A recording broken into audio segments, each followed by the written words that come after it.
Year Is with Red and Bobby. Welcome back to the Year Is podcast, the podcast where every episode, me, comedian Bobby Mair, and Red Richardson, also a comedian, Yep. allegedly, Oh, don't be horrible. we travel back in time to a year in history. We talk about the most interesting and weirdest things from that year. This episode, we're going back to 1995. Before we start, though, Bobby, anyone who listened to last week's episode will know that we did an IQ test.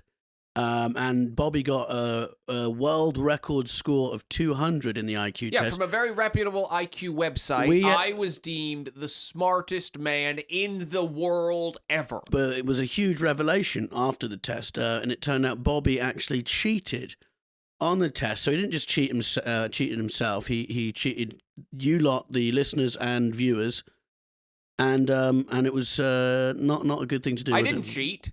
What happened was the test was on a computer. Yep. There was a couple questions where I just wanted to check my answers, so I Googled them.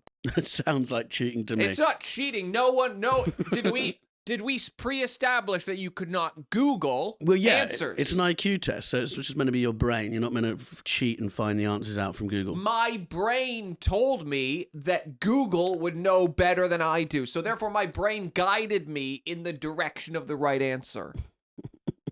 Well, it's up to the people listening or watching to make their minds up about whether you're a cheat.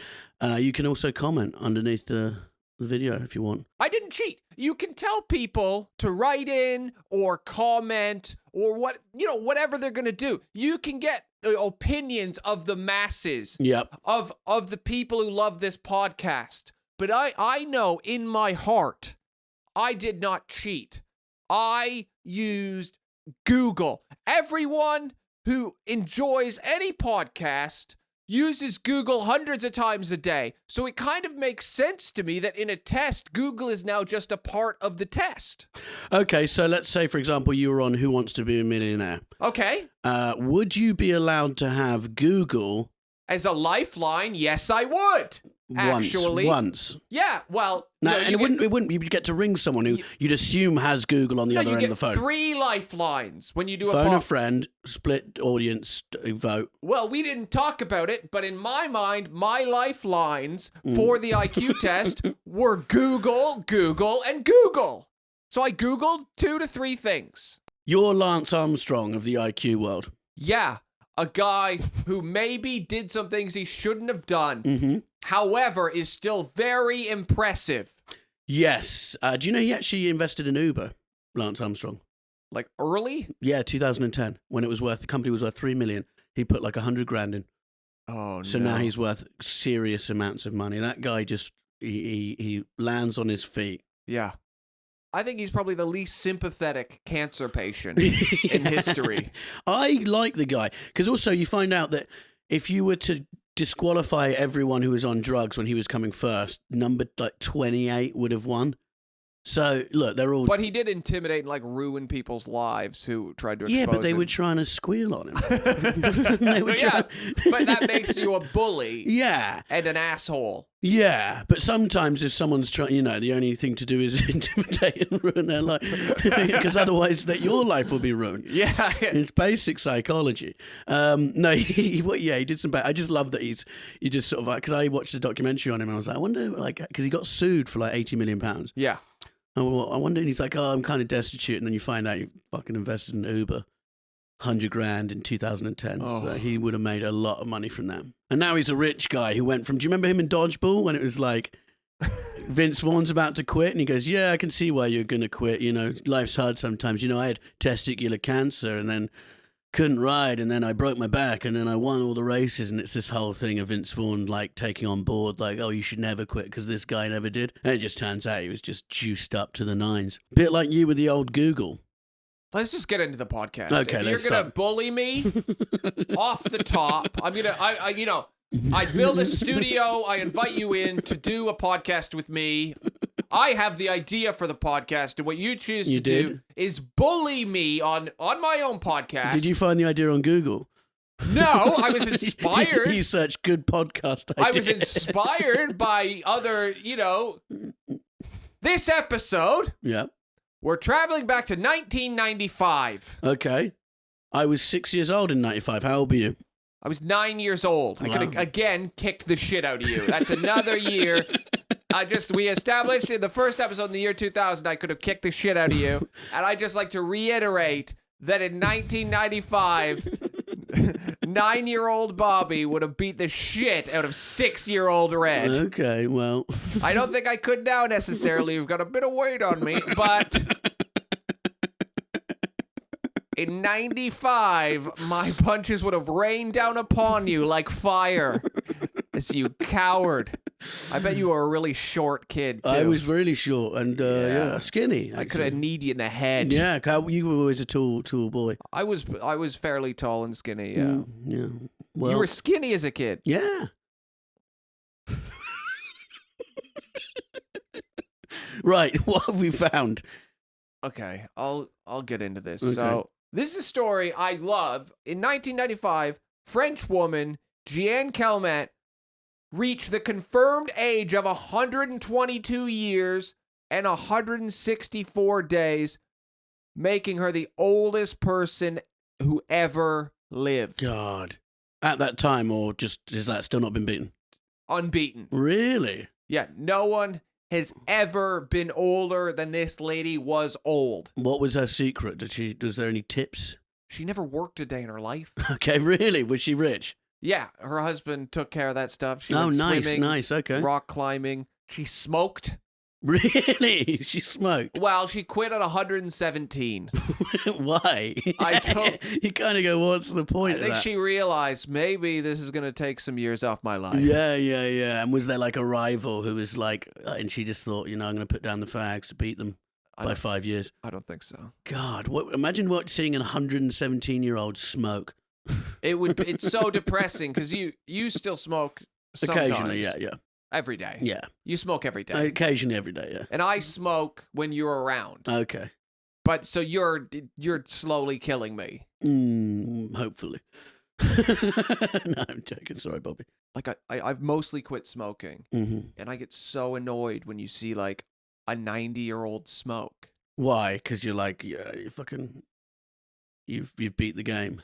Yeah. Yeah. Because if I knew I could live to be 100 and smoke, I would smoke. I know, that's the problem. I wish we had a machine that could tell you how long you could carry on and go, if you just cut down this and do this, you're fine. Yeah, or if you don't cut anything out, how long will I live? Yeah. If I'm a complete pig. That's what I want to know.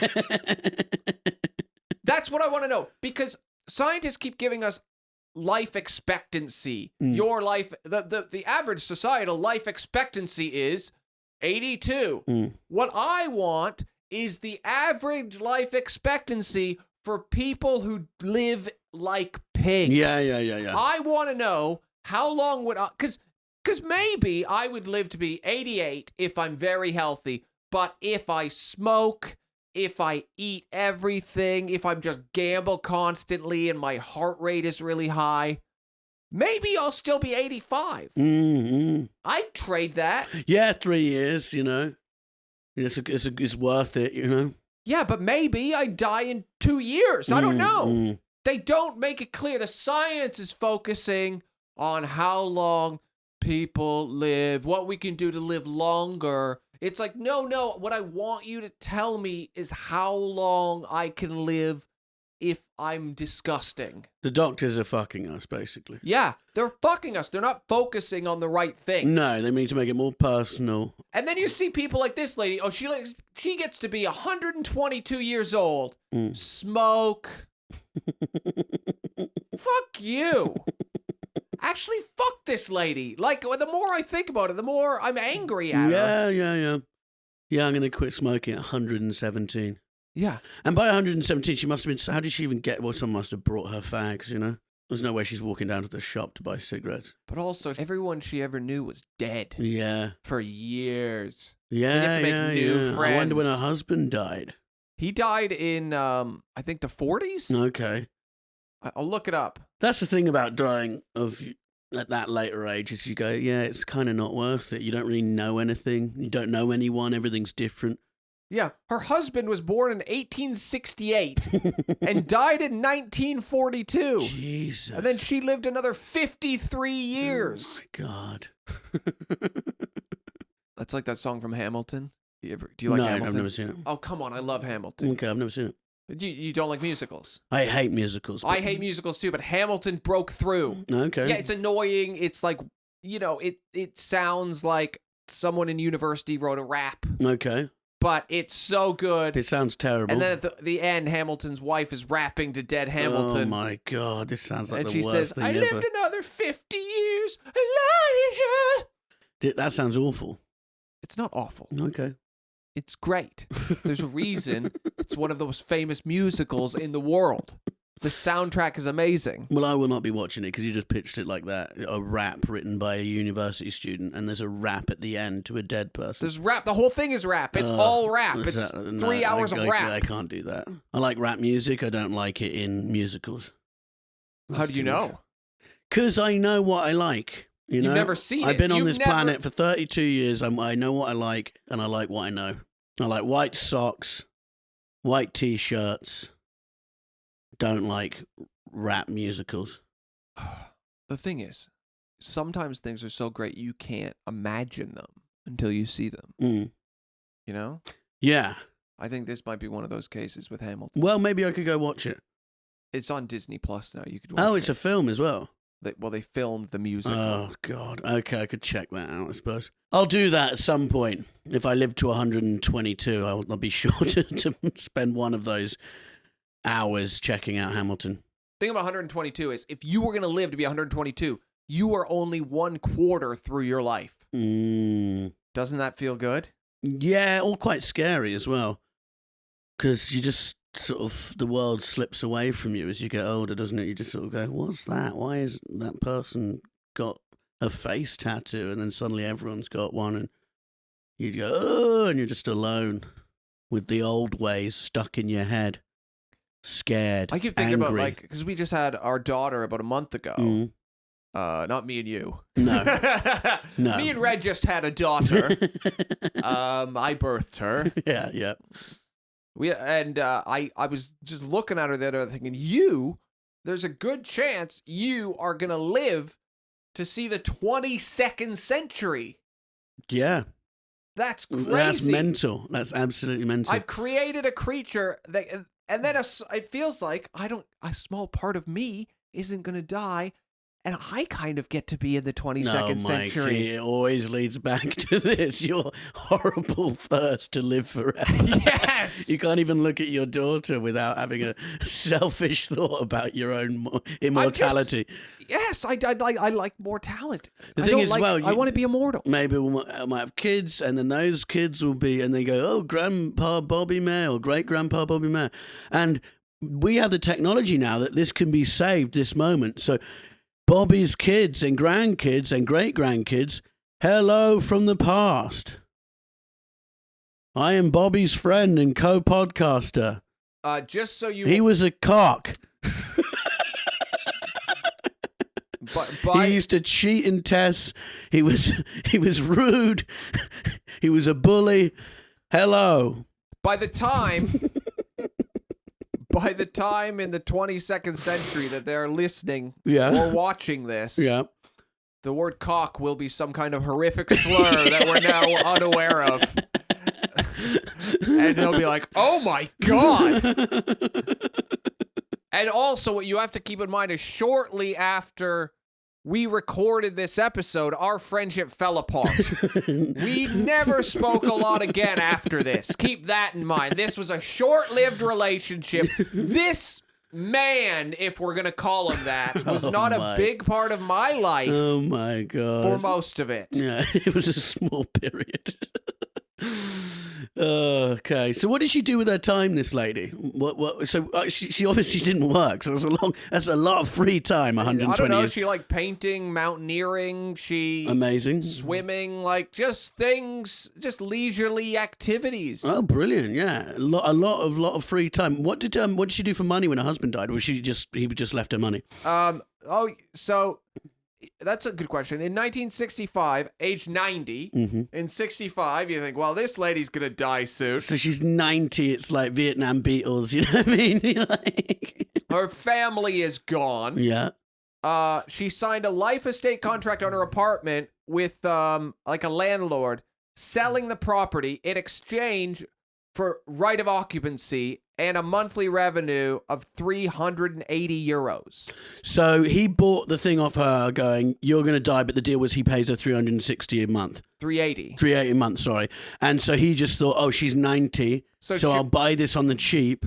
Yes. Oh, my God. And then she died 30 years later, by which time the guy's name was Andre Francois Raffray, and he had given her double what the apartment was worth. Oh, that is so funny. That must have, because he must have... No. Then he died. Oh.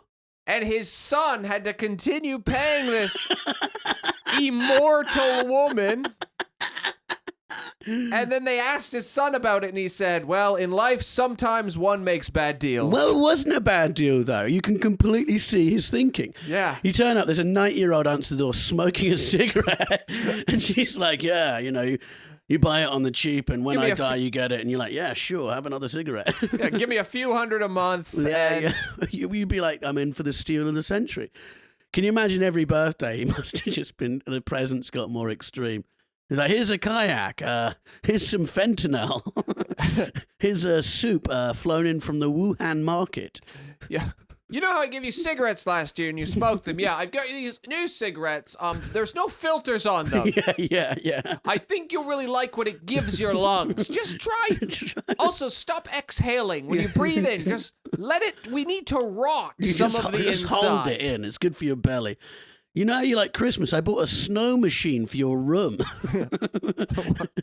We want to bury you. I hate you. You're stealing my money, you old cow. And then he dies and she lives on.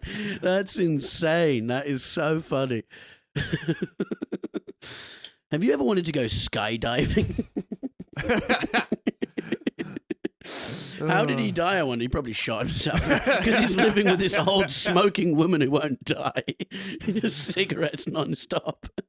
Sounded like such a good deal because it wasn't a bad deal. It was a good deal, but he found out the hard way from this woman. Also, this woman was born in the 1870s. Yeah. What's crazy is she met Van Gogh. No. She was introduced to him by her former husband in her uncle's shop and remembered the meeting as a disappointment, described him as ugly and very disagreeable, adding that he reeked of alcohol. Well, in his defense, wasn't he like a lifelong genius that never got noticed until he died? Yeah, Van Gogh is incredible. Van Gogh was from a family of art dealers. Mm-hmm. So a family of people who could make artists famous and no one would touch him. And over the course of 2 years, while no one was buying his paintings, he painted 800 paintings. So she was like, he's not very personal, he stank of alcohol. Fair enough to him. You know what I mean? Like, if your family worked in the art dealing business, you were Van Gogh, and no one's buying your stuff, you are going to drink and you are going to get pissed off.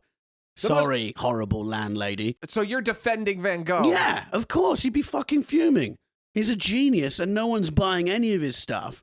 He dies penniless. He cut his own ear off. And she's there like, yeah, he stank of booze. It's like, well, I'm sorry. My favorite Van Gogh story is about, it's not even about him. Mm. The only reason we know who he is has nothing to do with Van Gogh, very little to do with Van Gogh, or even his brother, who always gets credit for being his carer. And it's actually his brother's wife. Yeah, because within a short period of time, Van Gogh died, and then his brother died. And his wife was left with kids, no money, and a bunch of Van Gogh paintings that were worthless. Mm. But she thought they're pretty good. So she, with no previous experience in the art world, she wasn't from the art world, she started putting on exhibitions and only selling off like kind of a few paintings here or there, but holding on to the bulk of Van Gogh's paintings. And over the course of her life, she got him recognition, and then by the end of her life, Van Gogh was a famous painter. Oh, nice. So yeah, she just went round. But it took years and years for them to be worth anything. Yeah. He had the worst kind of fame, isn't it? The posthumous glory. Yeah, I don't know.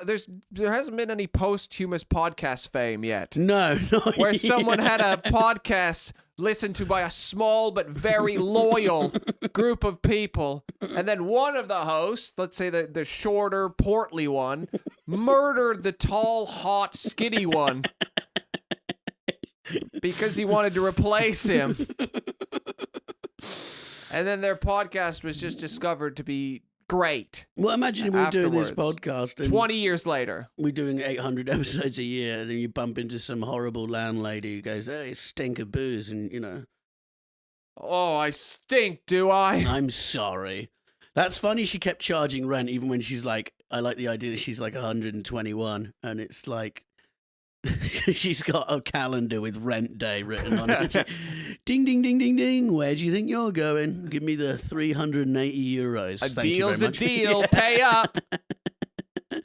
What would she even spend it on by that point? She probably just had a drawer full of cash. I don't know. Mm. Probably just picture frames for everyone she knew that was dead. She kept her mind, though, obviously. Because you think, 110, you can start like going, "Oh, I paid you yesterday. Do you not remember?" I don't know if keeping your mind is so overrated. Yeah. Well, not for her, because, if she would sort of lost it, they could just start giving her like pieces of paper. Here's your rent. Oh, thanks so much, and just light up their cigarette again. It is, though, overrated, keeping your mind. Imagine her saying to the son when she's 117, "Oh, by the way, I've quit smoking."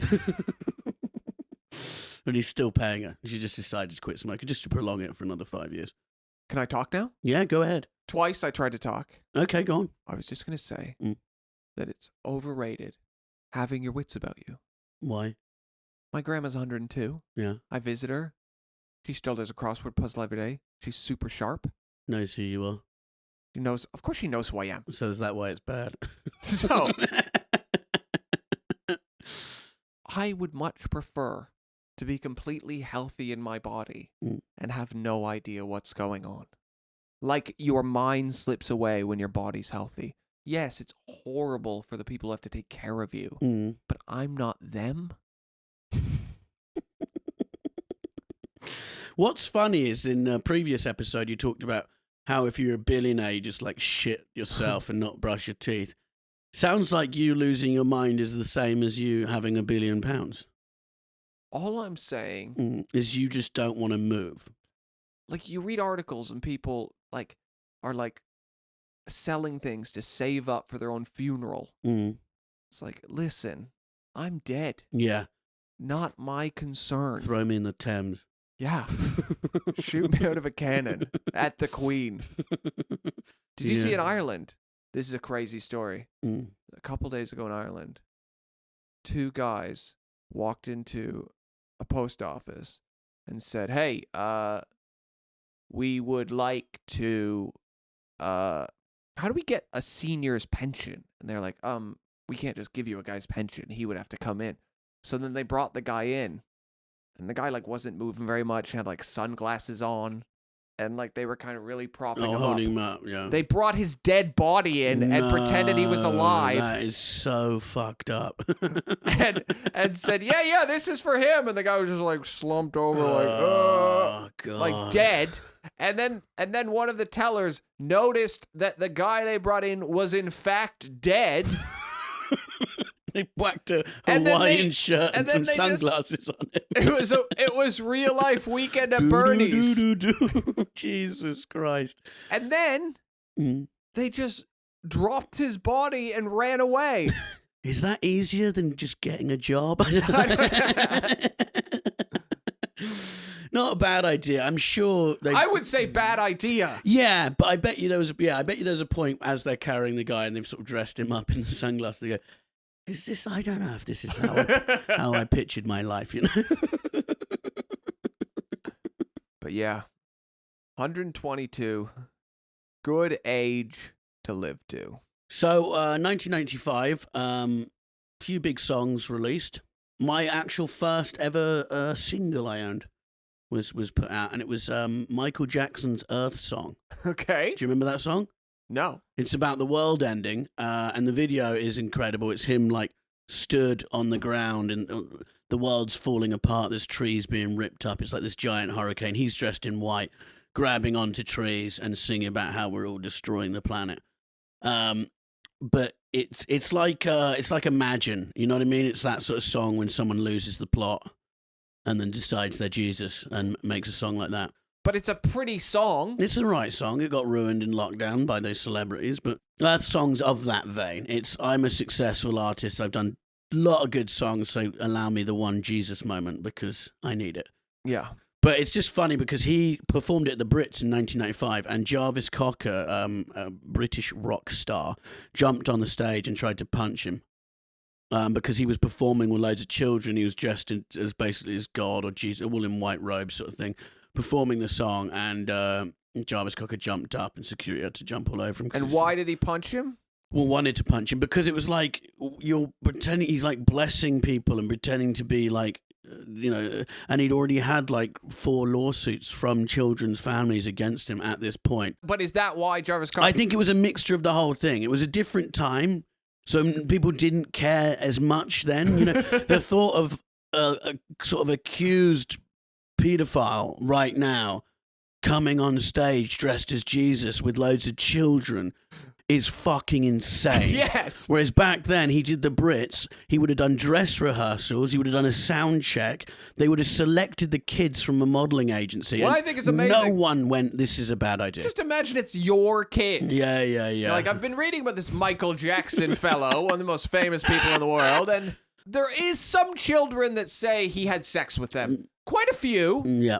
Now, either they're all liars for some reason, and kids do tell tales. We then give Michael our child, or we don't, and they're like, no, we'll just give Michael our child for the night. See how it goes. Yeah. Well, it's like when Bill Clinton met, the famous lion guys, the tiger guys, Siegfried and Roy, was it? The Vegas Untitled. Bill Clinton met them when he was president and met their tigers, and they had CIA snipers zeroed in on the tigers from balconies while he met them.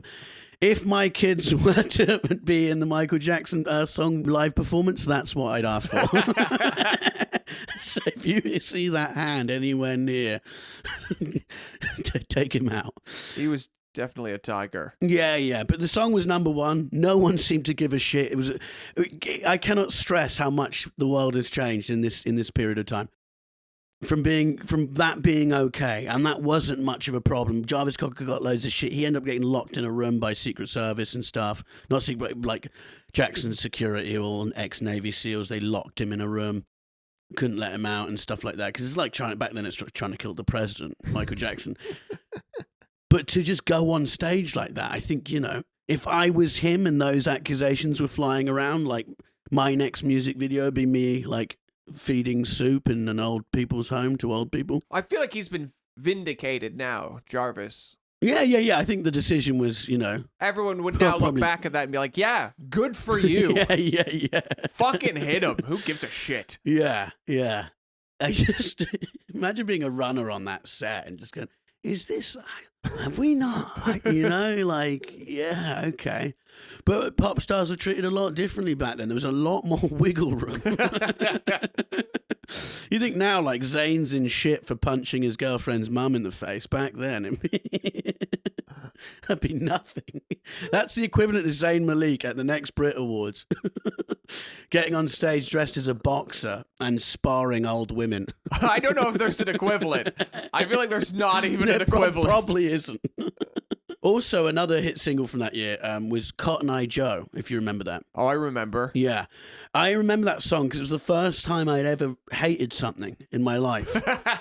I remember being like 6 because before that I disliked ice creams. You know what I mean? Like, I'd not liked people in nursery and stuff like that. As a kid I used to kick. What ice creams didn't you like? Just, just occasionally get a dodgy one, like a mint one. You go, what the fuck is this? Have you stuck with that? Do you still not like mint I don't ice cream? mint ice cream. It just tastes like toothpaste. And if there was one thing we know about Red Richardson, he doesn't like to brush his teeth. I brush my teeth a lot. But I just don't, I don't, brushing my teeth is a necessity, not a leisure activity. I don't do it recreationally. Not like, I might just go brush my teeth. But this was the first time I remember going, this is so shit about something and going, oh God, There's some really cheap people out there. The lyrics, I Mhm. think, stand the test of time. They don't. Hey ho, Cotton Eye Joe. Yeah. I've been married a long time ago. Mm. Where did you come from? Where did you go? Where did you come from, Cotton Eye Joe? No, if it wasn't for Cotton Eye Joe, I'd been married a long time ago. So Cotton Eye Joe is marrying all the chicks, apparently, I think, is what I got from it. But apparently Cotton Eye as well is like referring to like an STI that weeps from your eye or something. That's one theory about What? Cotton Eye, yeah.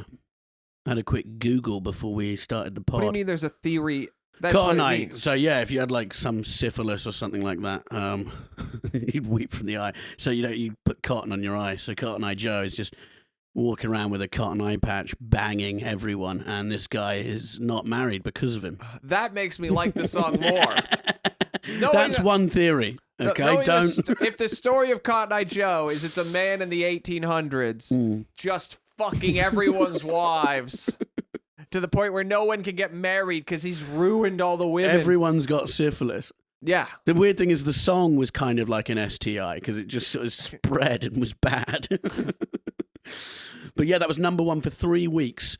And it was number one in Germany for 25 weeks. You know. So there was people who were Nazis. This is dancing to 1995 that. Germany, though. 1995, yeah. But there's obviously some people who survived the... Wait, did you just say there's Nazis? No, there would have been surviving Nazis. 95. What are you talking about? Yes, Of yes, course. there's some, but I mean, they would have been quite old. Yeah, but they still love Cotton Eye Joe because it was number one for 25 weeks. Says a lot about the song. I think generally the youth determine... I get the feeling it was anyone 70 and up was The like... youth are determining the charts. It's not old Nazis in hiding being like, yeah, Cotton Eye Joe. I think it was old Germans who had newspaper clippings in the attic and uniforms they go dress in when it was very dark and dance to Cotton Eye Joe because it has that sort of feeling. It's a war crime, that song. But Cotton Eye Joe has been in so many commercials and movies. They must be so rich. Rich as fuck. And this is why I'm stupid, because if you played it to me, I would have gone, if my son came up with that, I don't have a son, but if I did have a son, he was 15, and his mates were I have a playing- daughter. You have a daughter. So if my daughter... Yeah, came up and was like, Daddy, come listen to my band's new song. They played that. That's not how she'd speak. She'd be like, Dad, come listen to my band's new song. no, Okay, how's she going to speak then, Bobby? I think she'll sound Mr. like Voice me. Predictor? She's Really? going to sound like She me. won't. So she'll say, hey, Dad. Yeah, hey, Dad, got a new song. And yeah, that's how she'll sound. So Yeah, do that yeah. voice. Hey, Dad, come check out my new song in the No, garage. she wouldn't say song like that. Okay. She'd say, my hey, tune. Dad, come check out my new song. My new song, yeah. And then she'd play Cotton Eye Joe. And I go, Bobby, I think you should have her sectioned. Because this is the worst thing I've ever heard in my life. Have you thought about military school?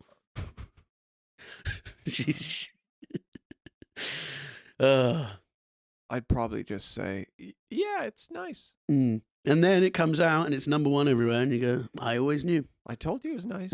I told you it was nice song. I'm so proud of you, sweetie. And remember that management deal I made you sign when you were 4? I own you. Yeah, I own you. I want to get her into baby acting. yeah, she's a great looking baby. I mean that in a nice way. You're not. I don't know what. Just ignore. I don't know what I said. She's a lovely looking baby. Wait, what? What do you mean though? It means your baby looks great. Yeah. Yeah, some babies are ugly. You have a nice looking baby. I'm not going to say hot. That would sound weird. Why would you say hot? Because I wouldn't. Why would you say hot? Because I wouldn't. That's why I said I'm not going to say hot, because that'd be weird. They have other words to describe babies. What? A Fit? beautiful. No. Smoking baby. No. She's a 10. You just say beautiful baby. Okay. You say cute. You have a very cute baby. That's an option. You have a cute baby. That's a socially acceptable option. You have a beautiful baby. Another socially acceptable option. Not you have a beautiful baby. I don't mean it that way. Like no one assumes when you compliment someone's child, Red, that you want to fuck their baby. No one's. That's not. Otherwise, you wouldn't be in my house. Okay, I'm gonna introduce a story now where there's parts of it that are funny, but it's also tragic and horrific. Yeah. Okay, so in 1995, the Dalai Lama, you've heard of him, Yes, of course. famously fighting for Tibet's right Yep. to to be independent of China, which hasn't went well. Yeah, no, it hasn't gone well. But in 1995, he declared a 6-year-old boy, Gedam Choki Naima, I think I'm saying that right. Is that his name? Yeah, I'm sure. Gedam Choki Naima. Yeah, to be the 11th reincarnation of the Panchen Lama. Mm. So kind of the next Dalai Lama. Like the Anakin Skywalker. Yes. Okay. I'm sure that Buddhists appreciate that. The Harry Potter. Is it Buddhism? It's Buddhism, the Dalai Lama. Yeah. And then within 3 days of him saying to this 6-year-old boy, yeah, you're going to be the next me, the Chinese government took the boy and he's never been seen again. Jesus Christ. Here's the thing. He knew that would happen. China is the villain here. They're the one doing the awful thing. Mm. But the Dalai Lama knew, if I say this boy is the next me, he's not going to have a great life. That boy didn't apply to be a Lama. No, it sort of sounds like to me that the Dalai Lama had a quarrel with this boy. Like maybe he played Knockdown Ginger on his house. You played that? No. It's when you ring on someone's doorbell and run away before they answer. And he went, I'll get you. And so what he did is go, that boy's the future. He's the new Jesus. A couple times China, over the years, because the kid hasn't been seen since 1995. He was 6 then. He's now 30? To my age. Yeah. Fuck. All the stuff I've achieved since then. This boy's, and he was the chosen one. I'm doing pretty well. I'm doing better than the chosen one, for Christ's sake. What does that make me? We don't know how he's actually doing in his life, though. He could be okay. What, the Chinese government, what do they say about him? They've came out a couple times and said, he's okay, he's living a healthy life. There you go, he's doing well. The Chinese government have said that, it's fine. Yeah, the CCP are very trustworthy people, and that's what they've said. But the Dalai Lama has said he knows that he's okay. And he's... How does the Dalai Lama know this? Well, no, he's been shown evidence. Him. He's been shown evidence, probably, that the boy... Of a half-eaten sandwich or something. I don't know, but the boys... They didn't throw him in a well. It sounds to me that's exactly what they did. But the Dalai Lama and the Chinese government both say they didn't throw him in a well, so I trust that. This sounds bad, okay? I'm going to sound bad, but I would love this power with new comedians who I think are good. Yeah. Just like, because they're in my fucking way, you know, and they're coming up, and then you see them and they're really good, and you go, I wish I could just tweet going, I've just seen the best new comedian. I think he's the chosen one. And then no one hears them ever again because the government arrests them and do whatever. And I just go, yeah, no, he's fine. I FaceTimed him yesterday.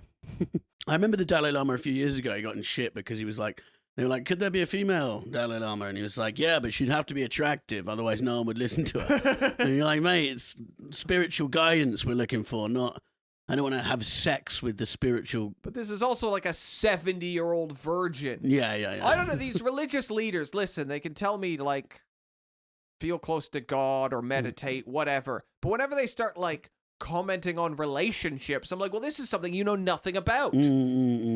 Like the Pope was like, people who have pets instead of children are selfish. And it's like, why don't you, man who's never had a fucking child, well, maybe he's had a child, but never had a child, just worry about things you know about. Yeah, the Pope's child's probably at the same school that the prodigy Dalai Lama kid is at, which is in the sea. No, sorry. Thing is, every child now around the Dalai Lama probably like, if I was 6 around him, I'd shit in my own hand. I'd like rub it all over my face, and I'd be like, I'm an idiot. Look at me. There's nothing special about me at all. Don't say I'm the next Dalai Lama, please. Yeah. You'd do anything to make him think that you were opposite of the chosen one, I think. Yeah. I wonder what the test is. What, for the chosen one? I'd love to take it. Well, you don't want to because you might, you cheat in it, and then you'd end up in a hole in China. What if I use Google? I want to look it up. What is the test to be the Dalai Lama? I don't think there's none. Probably from freeiq.com. You can go on iudalailama.com. Oh my God. The main test consists of presenting the boy with a number of items to see if he can select which of those belong to the previous Dalai Lama. You could just Google image what the Dalai Lama was wearing. No, but it's luck. Yeah, or Google. So I just mean if the boy doesn't Google anything. Because that'd be cheating if he did. Yes. So you show it to 100 boys. One of them just happens to pick the right items. Yeah. Then you're like, you're the Dalai Lama. It's completely random. Yeah, and by the way, there's now 3 million soldiers looking for you. What? I'm 6 years old. Please leave me alone. Okay, so in 1995, the Washington Post and the New York Times published the Unabomber Manifesto. So if you don't know, the Unabomber, starting in the late 70s, started sending mail bombs to people and blowing them up. I saw a documentary on Netflix about this.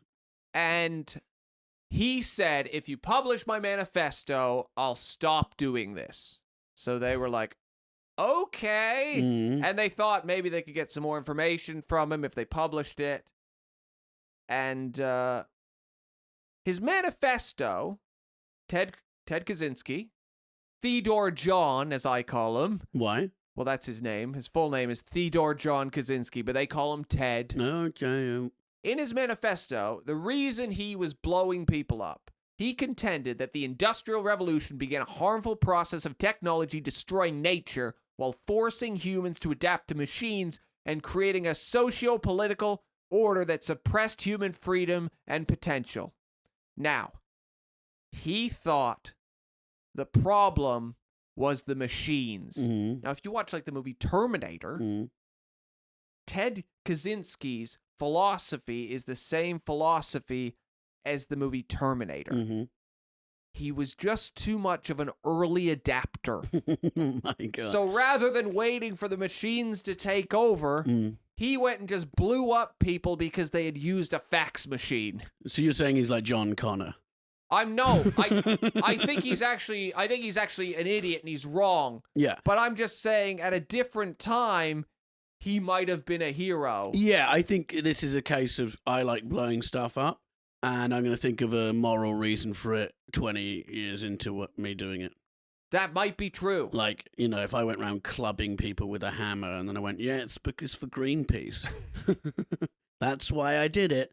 Also, we talked about the Industrial Revolution last episode, but like, I feel like this man who did not live before the Industrial Revolution, there's no way he would have liked that either. No, there would have been another problem. Like, hey, Ted, instead of blowing people up via mail bombs, why don't you just go work with the Amish? Yeah.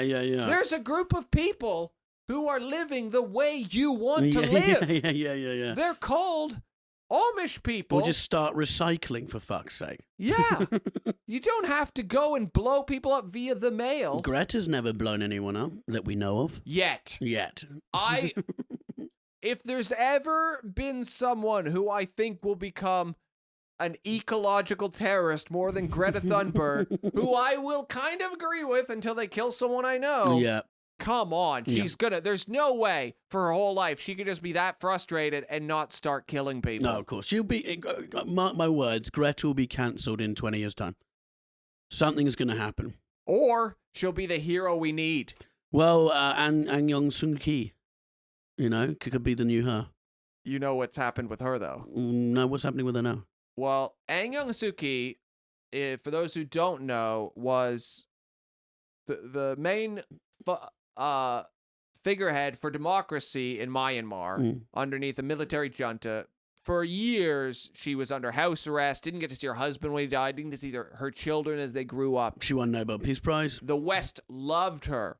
Then a couple of years ago, the junta, when a lot of the Arab Springs were happening, they realized, oh, we need to be kind of nicer to her. So they let her out, and they said, yeah, you can have a position in government. They gave her a position in government. Then they committed genocide against the Rohingya.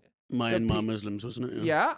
They committed genocide against them, and then she went to the UN and defended their actions, defended genocide, and then they put her, now she's back in prison. Yeah, I didn't know she was back in prison, but that's probably the best place for her. Yeah. Turns out, when you give her a bit of power, she was for freedom for her own Buddhist people, but didn't mind the murder of thousands of Muslims. Yeah. It's like, oh, we didn't ask enough questions Yeah, before we yeah, gave yeah. you the Nobel Peace Prize. We didn't know to ask, how do you feel about genocide against other ethnic groups? Well, as long as they're not Buddhists, I don't mind. I'm just for the freedom of my Buddhist people. Anyone else that lives in Myanmar, I don't give a shit about. No one thought to ask that. No. They just realized she was better than the junta, but they didn't think, like, are you good? No. And everyone in the West just assumes Buddhism's like just sort of. I know. I love whenever people are like, I'm a Buddhist. I'm like, oh, you mean like the ones killing Muslims in Myanmar? That's my favorite thing to say, because it's like, just because you don't have many countries doesn't mean the ones you do have haven't done terrible things. Yeah. It was a big year 95 for sporting activities, an iconic moment in British football. You wouldn't have probably heard of this because you're out in Canada. Okay, tell me. Eric Cantona, have you heard of him? No. Okay, he's an eccentric French footballing legend, amazing at football. Off the pitch activities sometimes clouded what he did on the pitch. I disagree. I loved what his off pitch antics were. Okay. But he got sent off in a game for doing a horrific tackle, and he's walking off the pitch, and there's a fan swearing at him, and so he kung fu kicked the fan in the face on live British TV on Sky. How did the fan take it? Not well. He got kicked in the face with a stud. He didn't take criticism well at all, actually, it turns out. No, he just went, ow, I think, because it would have hurt. And this guy's an athlete, you know, so he knows how to kick. Yeah. He got banned from football. For how long? Like 6 months. Okay. I think he got like a suspended jail sentence or something like that. But it was massive. It was everywhere because football, you know, suddenly, you know, Sky bought the Premier League in 92. And suddenly it's, you know, like the effects, a bit like camera equipment's better, everything's better. So they suddenly have this kung fu kick that you can watch from like 7 different angles from the most famous footballer in the country. I miss that attitude. Now we have Rashford, who's feeding kids. Whereas gone are the days when our heroes would get sent off and fly kick people in the face, which was a bit more fun. The thing is, football's boring. Yeah. I like that Rashford guy Mm. because he's doing some good stuff. Mm. You don't like him because you don't care about people who are in need. I'm in need of a kung fu kick to watch. You know, actually, there was a basketball player. Yeah. Early 2000s, Ron Artest. I don't know much about basketball. I've never heard of him, but he was being heckled from the stands. So he just walked into the stands and started punching a guy in the face. And 2 other players went with him, and they just started attacking the crowd for insulting them. The thing is, if you're a sports fan, you just think you have impunity to say whatever you want to these people. I think it's fair enough sometimes. And it's like, if you're going to insult someone who's 2 feet taller than you, once in a while, they might hit you. And here's what happened. This guy yelled at Ron Artest. Ron Artest walks in the sand. The guy is like a wide dude, like a really thick unit, not muscly, but like solid. And Ron Artest punched him in the face, and he didn't go down. Oh. And he looks exactly like you. That's what I just remembered. What, Ron Artest or the bully? The bully. Okay. Well, Ron Artest became the bully, I think, when he started punching the guy in the face. Well, no, but the thing is with these sports players, they do, you know, fans do think they can say whatever they want to them without any sort of kickback. And it's like in the documentary Blackfish, sometimes the killer whale does not want to bounce the ball on its head for your entertainment. Sometimes it wants to drag you under the water and fucking drown you. And sometimes that's a good thing. So, Dick of the Year, Bobby. Our new segment. There's a few candidates for this. O.J. Simpson. He got acquitted for allegedly murdering his wife. Despite a mountain of evidence against him, he somehow got off. Well, you don't have to say the word allegedly. No. When someone's acquitted. The word allegedly is you say he allegedly killed someone. You don't say he was acquitted for... So what I say, he was found not guilty of killing his wife, which he definitely didn't do. Is that what you said? Well, no, but the word allegedly, he was acquitted of murdering his wife. He was an alleged murderer. Yeah. What, did you think he did it? I, like everyone else on the planet, am quite sure OJ committed murder. Yeah, me too. Yeah, it's something about having both of their blood on his gloves and on the inside of his car that screams to me, you were there. He recently tweeted saying everywhere he goes, he thinks, am I walking past the person who murdered my wife? It's like, if you're looking in the mirror. He's right there, OJ.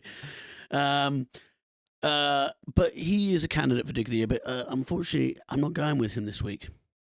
I'm going to go with Logan Paul, who was born in 1995. Okay. You think baby Logan Paul was the dick of 1995? So you're saying that baby Logan Paul, a newborn baby, was a bigger dick than a man who was acquitted but clearly murdered his ex-wife and her friend. Her friend, boyfriend, probably.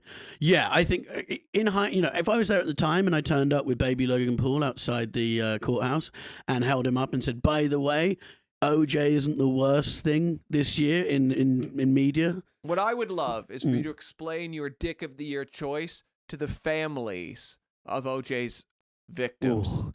Wow. Listen, I know OJ murdered your daughter and your son, but Logan Paul has put on some pay-per-view boxing matches that I have chosen not to watch. No, I do not watch them. I don't. My problem with him is it's the new age where I don't get it, and he's like YouTubers basically film themselves doing absolutely nothing and make millions of pounds a year. And he's just gone from strength to strength. I thought he was finished a few years ago because for content purposes, he went to suicide woods in Japan where people go to commit suicide, and he filmed himself next to someone hanging from a tree.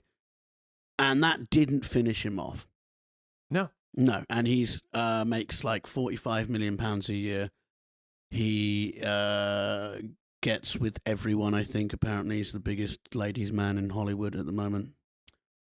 Hasn't killed anyone, but doesn't need to be a twat. So really, your Dick of the Year choice of baby Logan Paul just comes out of your jealousy of Logan Paul's amazing life. He's got a good life, but it's more what he represents. He represents, I don't have any talent. Whereas with OJ, a loser who's made some mistakes and just lives off a pension that the victims' families can't touch, even though they won a civil lawsuit garnishing money from him. Yeah. But he still gets to keep his NFL pension. That guy you can relate to a bit more. No, but I follow AJ on Twitter, and don't say it like you follow him because you're a fan. No. Look, he does daily videos, and they're about sort of bettering yourself, and some of them are quite inspiring. No, you can't. He's always on a golf course. He loves golf. He loves golf, but he's always on a golf course, and he's always talking about politics and stuff. What's wrong with the country? How it's morally become rotten from the core. Which, if he wasn't a murderer, would be a really good message. I watched the 6-parter on OJ on BBC during the lockdown one, and it's weird because the first 4 episodes are up until like 1990. Yeah, when he's the best football player, a movie star. Everything. If he had died of a heart attack in 1990, he would be known as a sort of like beloved historic figure. Gone too soon. Yeah, really. There'd just be pictures of him smiling with his family, you know what I mean? Like all of it. It would have been... That's a great thing to do with a time machine. What, going back just, and run over OJ? Kill people who they're are fucked up. Do something awful when they're still thought to be great. Yeah, Ang Young Sun Kee, baby Logan Paul, and OJ Simpson. Yeah, okay, baby Logan Paul, he's not Hitler. You can't kill baby Logan Paul. You can't kill baby Logan Paul. No. The problem is, you kill Logan Paul, there's a million Logan Pauls to take his place, you know? That's the issue. But it's his brother Jake. Yeah, he's horrible. Yeah, if he wasn't born then, he's born of you. You should have to kill the Paul family. Probably nice parents. No, his dad's a tosser. They played some game where the girls had to close their eyes and work out who was kissing them, him or his dad. And his dad's like 50. It's disgusting. So he's at like a YouTube house with loads of 18-year-olds. That game, I'm just taking it back at that game. who's going for, ew, that means at some point, I don't know if, because obviously the dad can't always go second, which means sometimes you're a guy who's just kissed a girl your dad has kissed. No, I didn't even think of that. Yeah, that's gross. Yeah, absolutely gross. Meanwhile, OJ is living a life of spiritual wellness and is uplifting people via Twitter, which is rare on Twitter. You know, he's like the only guy on Twitter who tries to spread positivity, and I don't think he should be hated for that. I think he's hated because of the murders. I think the murders are why he's hated. Yeah. And the domestic violence preceding the murders. Yeah, yeah. Yeah, it's kind of like a really bad person doing like a yoga video and be good at that. You go, I can't really ignore the, you know. Yeah. Like if you watch Fred West's cooking show, he really makes a great tomato soup. Yeah, but I'm still going with Logan Paul. I'm sorry. As someone in media who earns very little money, to watch someone who I deem to be less talented than me earn millions of pounds, that's more of an issue to me than an old man who made a mistake in the 90s. Well, if you're still listening to this podcast, I would just like to say that before it ends, some of the views reflected in this podcast are not the views of the creator, Bobby Mair, of the podcast. No. They are the views of the current co-host, Red Richardson. It's been fun being on this show. But thanks for listening. Thanks for watching. If you're loving it, let us know. Tell your friends. A lot of them, please. Yeah, all of them. And like and subscribe. Thank you very much. Thank you for listening to an episode of The Year Is with me, comedian Bobby Mair, and my sometimes friend, Red Richardson. This podcast has been produced by our brilliant producer, Jody VandenBurg. Thank you.